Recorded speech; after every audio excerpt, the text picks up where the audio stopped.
રાજ્ય સરકાર દ્વારા સને 2019માં સૂર્યશક્તિ કિસાન યોજના સ્કાય યોજના તરીકે અમલમાં આવી હતી અને એનો મુખ્ય હેતુ એવો હતો કે ખેડૂત 2022માં બમણી આવક ધરાવતો થાય, એટલે કે આ યોજનામાં જોડાય તો જે જગ્યા ઉપર વીજ ઉત્પાદન થાય, વીજ વપરાશ થાય અને વીજનું બિલ ભરવું ન પડે અને ઉત્પાદન મળે તો એમાંથી ખેડૂતને 2 રૂપિયા મળે એવી યોજનામાં અમો મોટા ફોફળિયાના 11 કેવી ઝાંઝર ફીડર યોજનાના ખેડૂતો જોડાયા.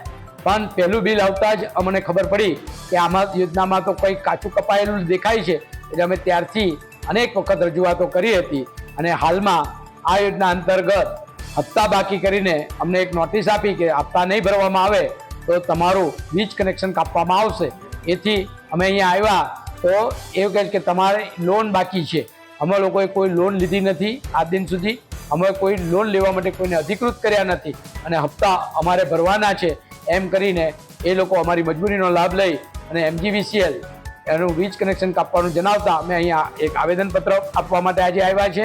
અને એ આવેદનપત્ર આપતા અમને એવું કહ્યું કે ભાઈ અમે તમારા ઉપરી અધિકારી સાથે અમને વાત કરવા દો. તો ઉપરી અધિકારી શ્રી કાર્યપાલક ઇજનેર મધ્ય ગુજરાત વીજ કંપની વિભાગીય કચેરી ડભોઈનાઓ સાથે ટેલિફોનિક વાત કરતા અમે કીધું કે આટલું મોટું દેવું થઈ ગયું છે, હવે એ ભરી શકાય નહીં, ખેડૂત કદાચ આપઘાત કરવા પણ પ્રેરાય. તો અધિકારીએ એવું કીધું કે તમારે ખેડૂતે આપઘાત કરવો હોય તો આપઘાત કરવા દો.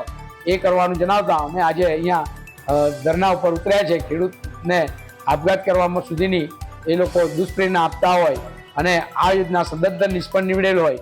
આજરોજ સિનોર પેટા વિભાગીય કચેરી ખાતે ઝાંઝર ફીડરના સ્કાય ગ્રાહકોને વીજ બિલના નાણાં ભરપાઈ કરવા માટે નોટિસ આપવામાં આવેલ હતી. તે સંદર્ભે સ્કાય ગ્રાહકોની સંચાલન સમિતિના અશોકભાઈ પટેલ તેમજ અન્ય ખેડૂતો આવેદનપત્ર આપવા માટે સિનોર વિભાગીય કચેરી ખાતે આવેલ છે.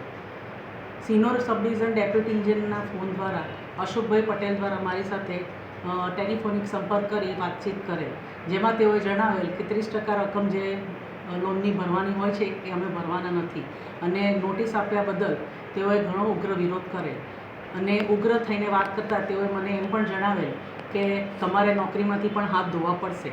તેમ છતાં મારા દ્વારા તેઓને જણાવવામાં આવેલ કે ઉપલી કચેરીની સૂચનાથી મને નોટિસ આપવાની સૂચના આપવામાં આવેલ છે અને ઉપલી ઓફિસમાં તમે મળશો તો તેનો નિવેડો આવશે. આમ તેઓ દ્વારા મારા પર જે આક્ષેપો કરવામાં આવેલ છે કે ખેડૂતો આપઘાત કરશે તો શું થશે, તે તદ્દન પાયાવિહોણા છે અને આ बात હું રદ્દી આપું છું.